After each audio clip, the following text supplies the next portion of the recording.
What's your time and all that kind of great stuff? Oh, yeah. Good. Prepare to be disappointed. That's right. Set your expectations low. And with that, Thanks, just Dan. kidding. So should we do this again next year? Yeah. All right, cool. All right. So make sure you fill out those evaluations and tell us what to do better. If you didn't get one, there's still some at the front desk. Because we are going to still give some stuff away too. The only way to win something is to turn in an evaluation. So. All right, so our next speaker is Ben Jackson. Ben spends his time enjoying being a husband, dad. Aww. I have a very understanding wife who lets me go to security conferences. I plug that. Absolutely. She's not here though. I don't want to force her to. And messing around with anything that has a button dial or blinking light on it. He was the author of Asterisk Hacking by Elsevier Publishing, has spoken at various conferences and on Paul.com Security Weekly, and has appeared on various media outlets discussing security and privacy. Ben strongly dislikes Thursdays. And will be writing and writing about himself in the third person. Ben Jackson. Thank you, Patrick, for that illustrious introduction. This is Blitzing with your defense, adjusting your strategy to hit attackers on their blind side. 72 slides in 50 minutes, so hang on. So for the outline, I'm going to go over the background of why we should adjust our strategy. We're going to talk about developing intelligence, getting information to develop that intelligence, either receiving or gathering, and also sharing said information. I'm going to dab a little bit into active defense, so not too much because I don't want all the copyright issues. And then finally tying it all together. But first about me. I'm a normal InfoSec professional by day. Thoughts expressed here are neither the opinions or beliefs of my employer. I think about 3 of you know exactly where I work, but the rest of you, I'm not telling you. I work in a SOC. I wish my SOC looked that impressive. I also do incident response. I always wanted to be a firefighter when I had kids, and I figured incident response because I like computers. Hey, why not? They get a shinier truck, but I don't run into burning buildings. I'm a crazy researcher by night. I like to, my 15 minutes of fame were from a thing with Larry called I Can Stalk You, where we basically mined every geotag picture on Twitter. If anyone from the NSA is here, you're spending $20 million on Prism, I can do it cheaper. I like to dabble in rip apart malware and other things. So background, or why we're totally screwed. But first off, a disclaimer. You really can't do what I'm going to talk about unless you're passionate. And also, another warning, there's going to be a lot of football references in here, as done by the title slide. Tom Brady doesn't look at football as a 9-to-5 job. If you really want to get good InfoSec, you really can't look at it as a 9-to-5 job. Blitzing is a different way to look at it, but it isn't a cure-all. Again, if you're not doing patching, you're going to be doomed. Every defense requires fundamentals, whether it be patching, monitoring your antivirus environment for those occasional hits where they're actually right. If your defense can't run or tackle, your blitz isn't going to be very effective. So right now we're in a prevent defense. So how many here actually pay attention to football? Oh wow, look at that. Wow, this is like the biggest number of raised hands I've seen in one of these presentations. So a prevent defense is American football of defensive alignment, the goal of which is to prevent the opposing offense from completing a long pass. Essentially, for you non-football viewing people, when you get over a touchdown and it's running toward the end of the game, you'll see the defense spread out and attempt to block the touchdown. They'll accept a small amount of yardage, and you'll have to, what they'll do it as a cost of time. So prevent defenses don't work. We can't prevent 100% of the time. And attackers are always okay with gaining that short play. They have time, we don't. Occasionally, the defense will give up the big play still. RSA, Komodo, Bit 9, Broncos versus Ravens in the AFC playoffs. We are giving up yardage to burn time. Unfortunately, we don't have a clock that we can run out of. So the incident response model, anyone who has their GCIH probably can recite this in their sleep. Preparation, identification, containment, eradication, recovery, and lessons learned. Learn it, live it, love it. If you want to go into Sam's reading room, Patrick Krall did a nice little write-up on this in 2011. It does a very good explanation of the SANS method. You can also go and do your GCIH with probably John Strand. Highly recommend it, he taught me. So, incident response model is geared toward handling incidents as separate events. So it was essentially created back in like the mid-2000s when we were recovering from Blaster or NIMDA, where each event was a separate each incident was a separate event. Once the fire is out, it's kind of business as usual. It's good for handling viruses, isolated attacks, and casual attackers, but it's less than ideal for handling APT, drink. It's vodka. So again, the incident response model still works. Learn it, live it, love it. However, the game really is kind of changed, and you kind of need a wider awareness within your network. Incidents may be independent, or they may be linked. So the bad guys have a model too. There was a bunch of very smart people from Lockheed Martin. They created an actual scholarly paper called Intelligence-Driven Computer Network Defense Informed by Analysis of Adversary Campaigns and Intrusion Kill Chains. You can tell why I had to read that directly from the slide, because there's no way in hell I can remember that. Hutchins Clockert had in 2010. When I read this, it was like coming to Jesus moment. It was like, these guys get it. I've been kind of having this ideas that we surely need to change things, and they're the first that were actually able to articulate it in a way that, much better than I could. One of the big things they came out with was they described the steps an adversary would use to gain access to your network. So the intrusion kill chain, as they call it, it was a 7-step process. It had reconnaissance, weaponization, delivery, exploitation, installation, command and control, and actions objectives. Now what exactly does that mean? Recon, you want to find out about your target. Weaponization, once you find out about your target and what they're running, let's find an exploit. Go to Packet Storm, do whatever. People might still use Packet Storm, or they might use Metasploit. I'm old school. Delivery, once you have that exploit, actually deliver it some way. Spear phishing, attacking a website that's currently facing, some type of misconfigured server that's out on the network. Exploitation, break and actually run that exploit and attack it. And then from installation, start putting your code on there, establish command and control server, and then you can control that code, and then start exfiltrating your data or whatever your objectives are for that thing. Wipe the network clean for all you care. So basically the two kind of work together.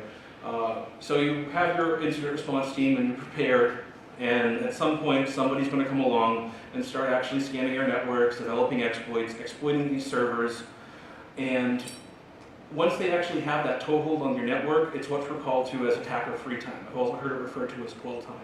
I'm going to forget exactly what the report that really came up with this was. If you Google NERCHILF, N-E-R-C-H-I-L-F, it's the National Energy Regulatory Commission, and they did a report on high-impact, low-frequency events.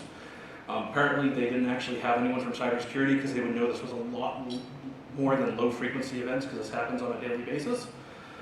They came up with basically this chart. So once you have that attacker free time, eventually your analysts are going to say, well, hey, why is that server phoning home to Latvia? And they'll have that identification, and they'll start trying to contain it. Once containment starts, I refer to it as a second step called the attacker's going to have a fight or flight syndrome. They're either going to attempt to pivot more into your environment and leave breadcrumbs behind so that you don't detect them and they can come back later, or they're just going to declare it blown up, destroy everything in all the logs of their, all the evidence of their intrusion, and just run. Then as the incident response team, you'll eventually eradicate them and everything's done. However, it isn't that simple. So you could get one attacker coming back again and again and again, and essentially it's the same system over and over again. Or you could actually have, if you're very unlucky, two groups of attackers, or basically possibly even the same attacker doing two separate operations against you at the same time. So we need to learn bad actors' tactics, techniques, and procedures. We need to tie multiple incidents in a cohesive picture, and we need to feed that back into the existing response model. Once we do that, we can shorten or eliminate the attacker's dwell time or free time. So how do we do this? Developing intelligence, basically.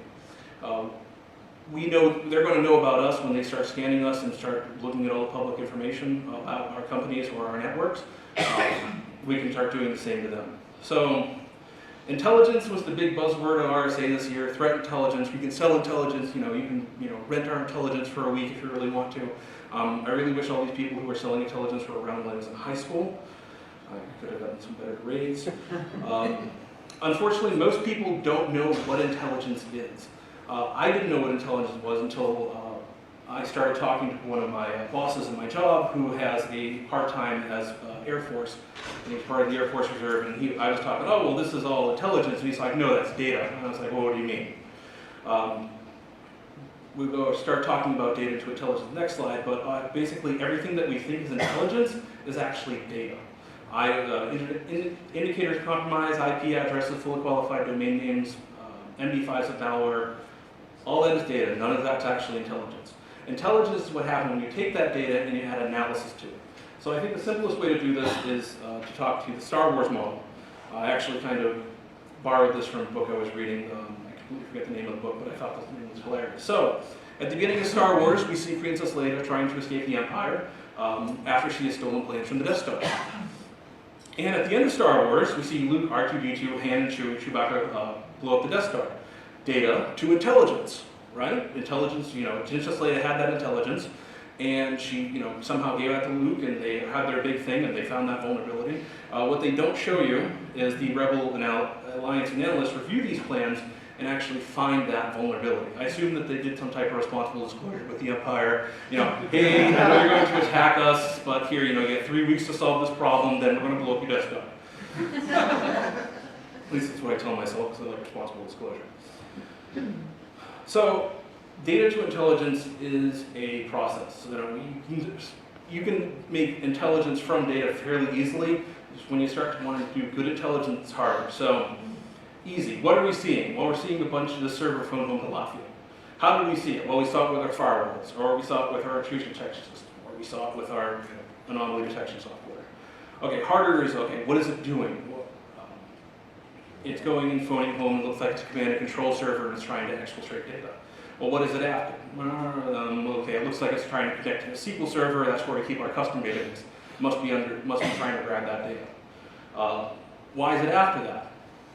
Fraud, are they trying to grab our customer database to some type of industrial espionage? That's a very hard question to answer. And the most difficult question is attribution, who's behind it. If you can answer those two last questions, find out what you're doing and try to sell it, because there's going to be a lot of people who want to buy whatever you're doing. So intelligence is hard work when you're trying to develop it. You're going to spend long days looking like a conspiracy nut. You're going to be locking yourself in your room. You're going to have all the pictures across the wall. Certain pictures with people with no faces with a big question mark on them, and you're going to have the rubber bands with the pin marks.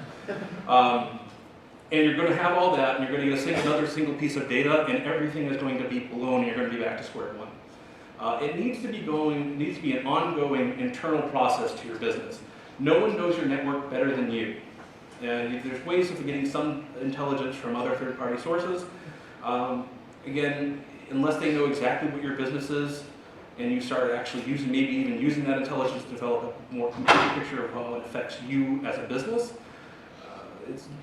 that should be your end goal. Threat actors will change on a regular basis. Go back about a couple years ago, right before Anonymous came on the scene, and who could have predicted that? Again, if you did, you were really good. Please find a way of selling that. But once you become proficient in the intelligence process, it's really worth its weight in gold. So using your data, and actually I wrote this slide much longer before PRISM came out, but so if it works for the NSA, it can work for you. Apparently I was very pernicious on that. So data for intelligence is being sent to your company every day. You have every attack, whether it's successful or not, will result in data. IP addresses for an exploit, command and control server, fully qualified domain name, the themes of the phishes or the spear phishing. That's all data, and that's something you can use. Most attackers really don't have good OPSEC. If anyone went to Allison's talk earlier today, you can learn that they like to brag. They're lazy, so use this against them. There's a good presentation, I believe it's from Hacking Box last year by the Grub Q on Twitter. It's called OPSEC for Hackers. It's a really great. The goal is to have people. The goal is to go over and teach hackers better OPSEC. If you actually look at this from a defender point of view, it actually showed a lot of good things you can use and how the FBI kind of busted Anonymous and LulzSec, where certain bits of data that they thought were inconsequential were then eventually built up to use search warrants and execute search warrants against those people, against which point they were then arrested. So the first step is you should be starting busting out of silos to get this data. And start extracting data out of your SIM, out of your IDS, your AV solution, other security devices. The best advice to do this is learn how to script. It's an incredible force multiplier if you have a basic amount of scripting. Learn Python. Apparently, if you learn, once you get 6 weeks of Python experience, you're as good as every other Python developer on the planet. Once you extract that data, you can start forming timelines. Did that IP probe us last year, again and again this year? Is it around a certain time frame? Do we run a report around that certain time frame that they might be interested in? That someone might be interested in? Or could it be something where you're seeing something where, hey, that IP address came against us last week? Maybe they did their initial reconnaissance and now they're attempting to try to exploit us. Pay attention to attack methods and start looking for patterns. Humans still beat machines for pattern recognition. Unfortunately, that sometimes doesn't work out as well. Like we will see, oh, look at that, it's Elvis and a side of toast. But we do have that, we still do beat machines in that area. So right here I have 5 different attacks. So attack number 1 was a spearfish via email. We have a source IP of WXYZ. It targeted a certain group of people within our business. It used a certain exploit. Command and control server was abcdf.com. Attack number 2 came in via social media, kind of like a spearfish. Had a different source IP. Targets were the same group of people in the attack number 1. Used a different vulnerability, and it also used a different command and control server. Attack number 3, email again, but it also went and attacked a different group of people. Attack number 4 came in via email, and also used the same, used a different exploit, and also went to puppy.com as the command and control server. Attack number 5 is a watering hole attack. Various targets, various exploits. However, it did use the same command and control server as attack number 1. So are these 5 different attacks? Or do they actually maybe equate into one persistent attack, with attack number 4 maybe being the same or maybe being different? Once you actually start putting these pieces of data and correlating them like this, you actually start getting a better picture of what may be happening to you or your network. This was actually detailed in much greater detail in the Lockheed Martin paper.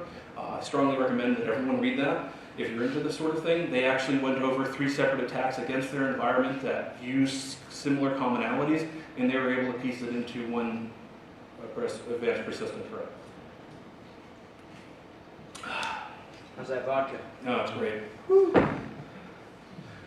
So gathering data. You need to embrace being the nosy neighbor on the internet. IRC. Certain groups still love to go and hang out on IRC. I love to hang out on IRC. I don't break into computers though. If you're going to actually start going into these channels where the miscreants hang out, never IRC from devices or networks that can be traced back to you. Groups of bad actors like to have privacy. You should embrace that, but don't tempt fate. I had a friend, and he posted a honeypot online. He sent it to a select group of people who should know better, and I was talking to him a week after he sent it out to the mailing list that we were all on, and he said, man, I sent that out to the mailing list. I basically told everyone, do not touch this. It's a honeypot. It's actually infected with certain things. Do you realize 5 people out of that list actually connected to it, and one of them was running XP Service Pack 2? Don't click shit, folks. So due to the nature of IRCs, groups can be harder to infiltrate. If you have 5 people on an IRC channel and you're the 6th person, people are going to start asking questions of, hey, who's that? If you know him, no, I don't know him. I thought you knew him. And you're going to get kicked and banned. You need to actually start maybe reaching out to people and introducing yourself, saying, oh, I heard about you guys from X. Big fans of your work, be a secret fan. So social media. Certain groups love to discuss their exploits on social media. A lot of these groups actually use this as sort of some type of public relations or advertising.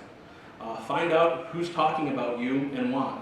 Then find out who's talking to them about you and why. Or just talking to them in general. It's much easier, thankfully, with the more public nature of Twitter and all these other social media networks to monitor them, because most people have a public Twitter account. Or if you get you have run across a private Twitter account, you make a request, more often than not, you're approved. It's much easier to monitor people than IRC.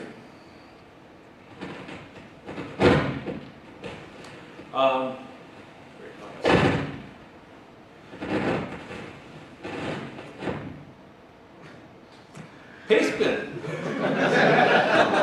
I'm just going to stand still for the rest of the talk. So Pastebin is a wretched hive of scum and villainy. However, it is a great source for data. Groups will often post dumps of stolen data on Pastebin. It's very easy to access it, and they post links to forum or IRC chats, and he'll talk about, oh, I have 15,000 credit cards from a certain bank or a certain credit card provider, or I have 15,000 customer records from a certain business. Monitor Pastebin for your data. If only you start seeing your customer database advertised on Pastebin, chances are you have an incident and you just didn't know about it. They do have a subscription service that will allow you to monitor for certain keywords. I believe it's a monthly fee of $5, and it will give you a couple extra features along with the with this monitoring capability. I believe you are limited to 5 keywords. It's also trivial to roll your own monitoring system. If anyone wants to talk about that, come talk to me afterwards. Google Alerts. Google knows everything about everyone. I'm pretty sure it's Prism itself. Leverage this to your advantage. You should start doing manually Googling your certain things about your businesses on Google to see if anyone else knows about it. You can also use Google Alerts. I have noticed, and someone actually pointed this out to me at Source Boston, and it found out it's true. Google Alerts will sometimes not catch everything in a Google search, so it's always good to have that manual backup and do it by hand, rather than just rely on Google Alerts. Google Alerts and Google searches will yield a high false positive rate, however, it will yield occasional nuggets of good data. So what should you be looking for on all these services? Your company name, the company Twitter handles and or hashtags you like to use, or your marketing people like to use. Domain names for your services, IP addresses. One big thing about domain names is find out all the domain names you have registered preemptively, as opposed to just the domain names you actually know about. So your CEOsucks.com, find out what that is and add that to your search list, because people might talking about it as a way to, geez, they have this redirecting to a server no one knows about, let's go attack that. So IP addresses, emails, and addresses and/or email addresses of third-party service providers, names of company leaderships. All the people like to dox people. I can't stand that term. And they'll post something similar. Oh, it's your CEO, and he lives at this address, and the address they give is your corporate headquarters. I'd be embarrassed to release that, but someone felt really proud and posted that to Pastebin and probably showed everyone. Terms that the people that you're monitoring are actually talking about. If they have some type of op B-sides, start monitoring for that term and see who else is talking about it. So deep undercover. Interacting with bad actors is dangerous, and it's on shaky legal ground as well. If anyone's ever read Kingpin by Kevin Poulsen, one of the more interesting things I learned from it was the FBI protocol for establishing confidential informants. And you have to, if you talk to a certain person 3 times, you cannot talk to that person a 4th time unless you get approval from FBI senior management. I don't know exactly what they call it, but you have to prove that this is actually valid and they're not attempting to turn you. Anyone who pays attention to the giant trial in Boston will know why this protocol was established. Again, sometimes you will attract attention just by being a fly on the wall. You go into that IRC channel with 5 persons, they're going to start asking questions of you. Developing a believable legend for your persona is necessary and required. Need an identity? Namegenerator.in. You go there, I believe it's like namegenerator.in/state name. So if you go namegenerator.in/Rhode Island, it will come up with a name and a valid address, a valid phone number, basically a 401 area code. Address, phone number, and I believe a social security number that will compute correctly. Very handy tool, very easy to generate identities from them. Cover identities cannot be created, they can only be grown. When's the best time to plant a tree? 20 years ago.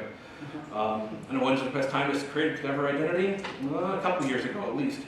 Account set up last week, if you suddenly start busting in to an IRC channel and people start asking who you are, and like, oh man, I've been a fan for your people for years, and here's my Twitter account, and you only started tweeting about 3 days ago, they're going to start to become suspicious. If you start today, you may start having a believable identity in about 3 months. You can pass it off of, oh yeah, my old handle got burned. I had to change my handle about 3 months ago. I don't really want to give my old data out for OPSEC reasons. It actually is kind of believable when interacting with these people. If you start having accounts that are years old, it's like pure gold. You should always have multiple identities good to go. If one of them gets burned, you can quickly switch over to a new one. It is harder to start re-establishing yourself with the groups who are monitoring. If your identity's changed, because if one of them starts having questions about you and you change identities and don't reestablish your connections, saying, oh, here's my old handle, this is my new handle now. Scuttlebutt may get around that the person who does have suspicions on you may find out that your new identity is being used for other purposes. It's always good to have at least 5 or 6 identities in the bag that you're constantly tending. And if one of those gets burned, you need to create another one. So quick tip for believability. LinkedIn, research colleges, majors, and student life for your burner identity. You want to have it so it's believable but not Googleable, but if you don't really want to go in specifics. I found this really great college once. It had an unregistered Greek sorority. One of my identities was female, nothing wrong with that.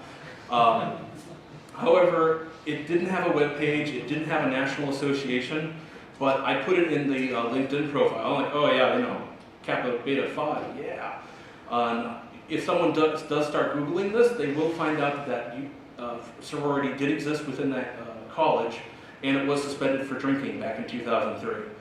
You can start using that to believe a believable story, spin a believable story. Facebook, find friends, create pictures, create events, and start posting stuff onto your Facebook profile. If you're a college person, you're pretending to be a college person, start talking about college things. You're not going to be really interested in talking about the geopolitical relations between the United States and Russia. They are going to start talking about, Kim Kardashian or the latest, local sports game. Twitter, always tweet on an appropriate schedule. A college student in LA isn't going to be tweeting on an ET schedule from 9 to 5. That's going to look suspicious. There are plenty of scripts out there that will post random posts on Twitter at set schedules. Start looking at that, get a cheap server, and start posting to your Twitter account. Also, never ever cross-contaminate accounts. It's very easy to say, well, I have these 10 burner identities, they're all friends with each other, I've established that, I have 10 friends, so I can start, it's a little more believable. The problem is that if one of those accounts gets burned, those other accounts are going to start becoming suspicious. If you start approaching groups and you say, oh hey, well I'm Joe Schmo, and Joe Schmo gets burned, then all of a sudden you come off and say, well hey, I'm a big fan of your work too, I'm Joe Blow, and you start seeing that Joe Schmo and Joe Blow were friends on Facebook, people might get suspicious. No, those aren't my actual aliases. So early warning, cover identities aren't just for James Bond type stuff. Creating fake employees for your business can create an early warning for someone looking into your company. Legitimately, hey, I'm looking for a sales contact for my, Cinematic 5000. Are you interested?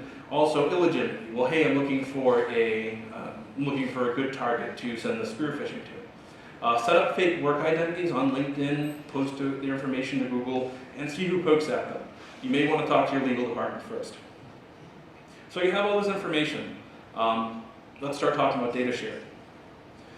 Data sharing, knowing as much information you can during an incident is very key.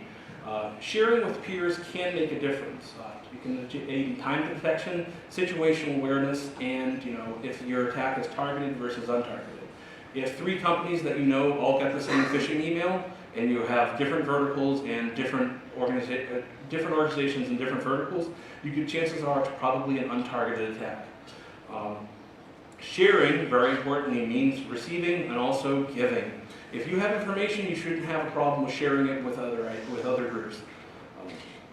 You should produce information, and you can also that'll establish that you're actually attempting to do this for the greater good, rather than attempt to take information and hoard it. Federal government. So some of the groups, there are a bunch of groups out there that do share information. There are unorganized informal communities. Never underestimate the power of networking. Introverted geeks, this means you. It's very hard to come out of your shell, but it will pay off dividends when you actually start getting this information. Just grin and bear it. Plus, when you're talking to a bunch of these, just remember that your peers are also a bunch of introverted geeks, so it's not that big of a deal. There are numerous communities in local areas, mostly in Boston. BsidesRI, GraniteSet, which is in New Hampshire, Mass Hackers, which is also in Boston, and also local chapters of national organizations. I believe, can't remember if it's ISSA or ISACA, who has a Rhode Island chapter sitting. ISACA. So go over and talk to them, find out where the meeting is, start establishing contacts. There are also organized informal communities that are organized to facilitate data sharing. They're closed, so they're kind of hard to get into. Most of these are mailing lists. Unfortunately, their membership requirements are don't call us, we'll call you. If you start establishing yourself in these unorganized informal communities and say, oh hey, this guy shares really good information, you may start running across someone who is part of one of these organized informal communities, and you say, well geez, that guy is actually pretty good, that guy or girl, pardon me, is pretty good and actually shares information. Let's go invite them in and we can share information with them because they're pretty cool. They are great sources, however, it does depend widely on the community itself. And again, they can also be a bear to get into unless you start establishing yourself. InfraGard, it's a partnership between the FBI and private sector. Actually, they just had their regional meeting last Thursday. Lots of good talks. Jack Daniel was there. His joke about, Jack Daniel being a name in his hobby actually did elicit a couple of laughs. So InfraGard is still a good network opportunity. They actually highly encourage you to go and trade business cards and talk to people and find people of like interest. They do it at the beginning of their regional meeting. They have a private secure portal. Apparently they set it up, it was delayed due to certain budget cuts. And recently they've actually started releasing Department of Homeland Security joint information bulletins. The quality of them, well, okay, let's just talk about my thoughts on DHS advisories in 140 characters. I got this piece of information, it was a Friday, it was at 4 p.m., I ran through all of our systems and I get a ton of hits off this one IP. And I start panicking because I see a bunch of 80 and 443 traffic going to it, and I go, oh, this one, it's a Friday, it's at 4 p.m., why did I look at this? I run it through Whois. It's Amazon.com. Needless to say, I was displeased. It wasn't AWS, it was Amazon.com. So it also explains why I had a ton of people going there. ISACs, Information Sharing and Analysis Centers. They were established by the federal government, I believe, in the early 2000s to facilitate information sharing in a cybersecurity manner before everyone started calling it cybersecurity. Push another drink. Gotta wash my mouth out after saying cyber. So there are formal communities that are established within certain verticals. Finance, energy, state governments, health, higher education. I was kind of surprised how many have actually popped up within the past 3 or 4 years when I've last checked on these. The communities vary widely between ISACs. I participated in 2, one of which has a very good peer-to-peer model. They set up a bunch of mailing lists. They encourage you to collaborate together. The one I was previously in, they had a SOC. You sent information to the SOC. The SOC took it and did something with it. I assume they had black robes and ceremonial knives. And occasionally, if they just deemed it worthy enough, they sent it out to all the other groups. I wasn't a giant fan of that model. I am a more fan of the model that I'm currently in. They are not free. They often cost a lot of money per year. However, I find that they are worth it, especially if you have no data currently flowing into your organization now from any peer institutions. Also up in the Boston area, a little kind of northward, is the Advanced Cybersecurity Center, ECSC. Essentially what it is a multi-vertical ISAC. They have weekly meetings on threat evaluation and information sharing. And they're kind of young. I believe they're about 3 years old at this point. They are growing. They've grown by leaps and bounds from when I used to participate in them with my previous job. Also, they're not free. I believe they're about $50,000 a year, which is peanuts when you're in the private sector. Active defense, another buzzwords that are coming out. Embrace your home field advantage. So currently right now we're always calling the same play. We always use the same tools. We have firewalls, we have IDP or IPS, we have antivirus, so we have Windows, and we use Windows in our environment. Or if we use Linux, we usually use Red Hat Enterprise Linux. The attackers know this. They've adapted their methods. If they come across a SunOS 5 box, they're probably not going to have an exploit ready for it. They may have to go and search in their bag of tricks and find one of the numerous security holes in SunOS 5. But it's not something they're going to be expecting. So defense has really stayed stagnant while the attackers have continued to develop new tools. Josh Corman, he's a really smart guy. He's on Twitter. I highly recommend you follow him, or if you have a chance to see him talk, do so. He came up with something called H.D. Moore's Law. And the casual attacker's power grows at the rate of Metasploit. So if your defenses can't put up with Metasploit, you're going to have a whole world of pain coming up, knocking at your front door as soon as word gets out. So, active defense. And I think every time I say active defense, I actually have to give Paul 5 cents. So active defense is not hacking back. Hacking back, questionable legality. Active defense is not attribution. If you come across the person, hands-on keyboard, is hacking to your network, you think you have attribution, and all of a sudden you look at his or her bank account and sees $100,000 mysteriously appear from a wire transfer the week before, you still haven't attributed to anybody. Active defense is not retaliation. You should never fight angry. It's one of those big kung fu things. As soon as you fight angry, you lose the battle.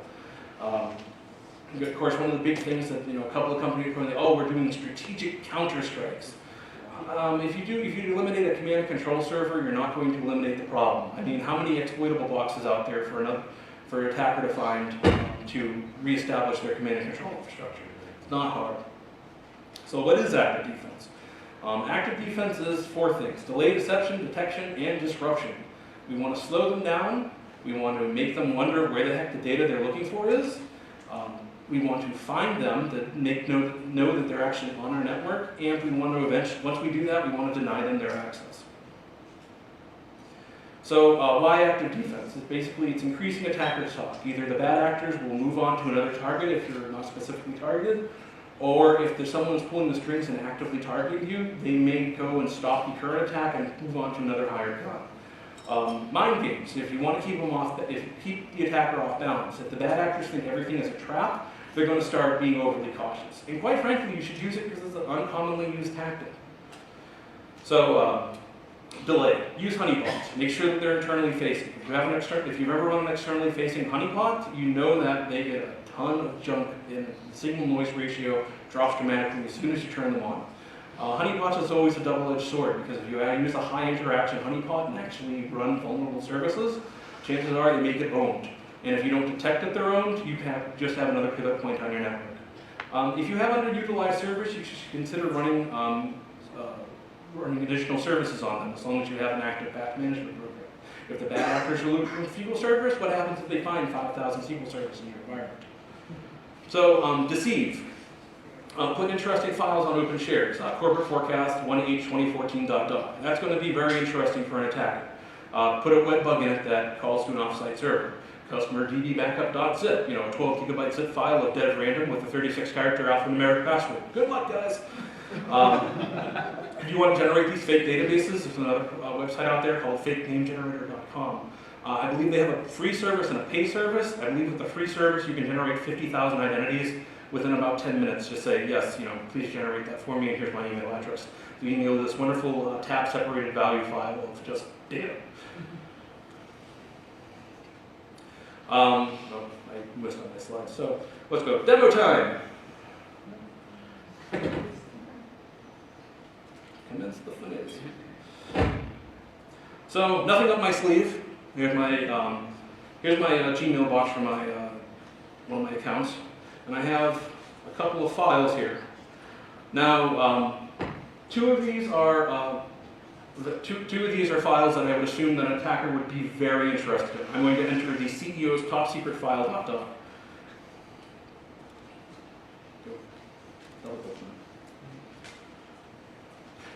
Chuck.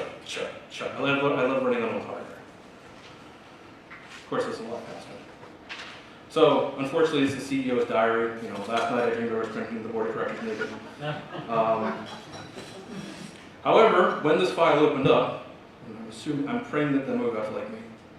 God damn. Yeah. There we go. Called into my web server, and right now I have this remote address. This is a very skeletal framework. I'll be releasing it soon. This is a unique identifier to that file. What I created, if I look into it, if I show you. There we go. This is the actual file. Despite it being a .dot file, it's actually just an HTML file. And it has a certain style sheet in there that refers to a file called project.woolly-mammoth.word.css. Project Woolly Mammoth is a unique identifier. I'm generating a file that basically calls it either project or operation, and just two random words. Once there, it actually goes, phones to my web server, it finds out what file was requested, and then sends me an email over it. You can also do this with Excel files. However, it is slightly harder because once happens, so I have corporate strategy.exls. Excel will file it, however, it'll yell at you saying, hey, this kind of looks weird. Are you sure you want to open it? So that isn't as elegant as the Word file. So we have the corporate. Actually, see, I'm a security guy. Click no. So it will actually open the file. It will look like an Excel file. It will actually have .xls at the end, and it will still have the same thing. And so this is a different thing. The ID is different. So, web bugs are simple. This is a very basic framework. The hard part is actually writing the administrative interface because I can't design HTML from crap. So, I actually am going to release this. Actually, take a look at my GitHub on github.com/inismir. I will be posting it shortly. And all of it's bad HTML.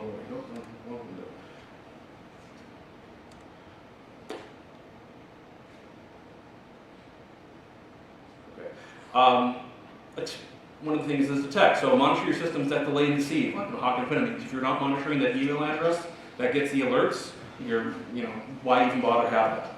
Establish something motion sensors. Essentially route a few network segments to a tar pit. It doesn't have to be anything on that tar pit. Just take a couple of /24s and have them on your border gateway, routed somewhere. Once that happens, once any type of activity goes to that, monitor your firewalls, and once any activity goes to those subnets, something is happening on your network, be it a misconfigured server or someone's actually scanning. Keep an eye on your traditional alerting systems as well. Ambient in their 2013 report talked briefly about a organization that was infiltrated by APT. I'm not going to try it this time because I'm running short on time. And so they actually did pick up all of their initial, hacksaw tools like a password cracker on their antivirus. The unfortunate side of it is that no one was monitoring the logs. And so they were infiltrated for about 3 months before they realized it, and they actually had the alerts that when the attacker established their initial tool. So disrupt, find them and destroy them. Or if you really want to get into it, you can just keep them on your network and monitor to see exactly what they are if they're after. If you have incident response staff, please keep them consuming a large amount of antacids and maybe some alcohol if they're off duty, and it also is very risky. So would you like to know more? Paul.com, go ahead and talk to him. I believe actually there's another talk after this one talking about active defense and offensive countermeasures. Paul and John and Black Hills Information Security created the active defense hardware distribution. It's a bootable CD. They're attempting to establish an alternative for Backtrack or Kali Linux for a defensive mindset. I'm actually going to start attempting to build the Alpha into which is the webbug system, onto ADHD. So, quick talk about putting it all together. All these techniques are useless unless you start tying them together. Around April, July 2012, We had at my work a noticeable increase in malware spammers. Verizon, American Airlines, United Airlines, USPS, PayPal, Facebook. This was a fairly wide and significant event. A lot of people were reporting that they were getting these type of spammers. They weren't targeted against a single individual, company, or vertical. This is a demo of one of these. If any of you were doing incident response this time, you probably saw something similar. You know, essentially, oh yeah, we charge your credit card at $11 billion. You know, if you think this is wrong, please click here. Of course, people are going to click stuff. A large majority of these spam runs have commonality. They're all same kind of lure. Oh, hey, by the way, we charge you an obscene amount of money. Please click here if you don't think this is right.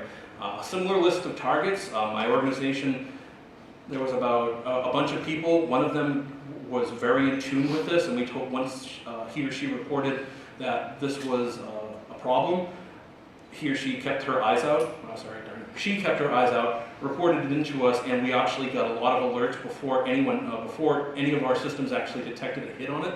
She would say, oh, by the way, I just got this, they're probably targeting us again. So they're all using the black hole exploit kit. They all had similar URL structures on the lures, and they're mostly pushing Zeus. There were some other runs that were different. We're not sure if that was the same group. The smoking guns, the exploit kit, all had two styles of URLs. They all went to an IP address, they all had showthread.php, and they had 16 hexadecimal digits. I actually found out later at Source Boston that this ID might have been part of Black Hole's exploit as a service, which is sad that they have that. So we also saw showthread.php and page.php. So what we were able to do is we basically concluded that a single group of actors were probably behind this campaign. We adjusted our defenses to locate URLs with page.php and showthread.php with hex strings. We originally configured the IDSs to do showthread.php, but uses showthread.php as a default page. PHP BB2, lots of false positives. Then we adjusted it to look for those hex strings. That greatly reduced it. We were able to detect malware spam runs often before they were reported. Turns out we were right. Trend Micro in July released a black hole exploit kit, a spam campaign, not a series of individual spam runs. It released in July 12, 2012. They reached similar conclusions, and the campaign really started to sputter about that. So, conclusions. You are the best tool to defend your network. I will fully admit that I'm a tool. Get passionate. You need to be passionate if you really like this, and we're very lucky that if you're in information security, most likely you actually like what you're doing. If you're not, good luck. Stop thinking about threats and really start worrying about actors. There's time to start being nice and start playing dirty. And basically learn who's talking about you and why, and you can probably start developing an intelligence system just by looking into that. I have like 2 minutes for questions. Anyone? I've just either bored you silly or you're all basking in my aura. I'm going to assume it's the latter. My contact information, if anyone wants to come by and talk to me afterwards, thank you for coming very much. Thank you very much for coming. And I was able to do this in 50 minutes. Wow.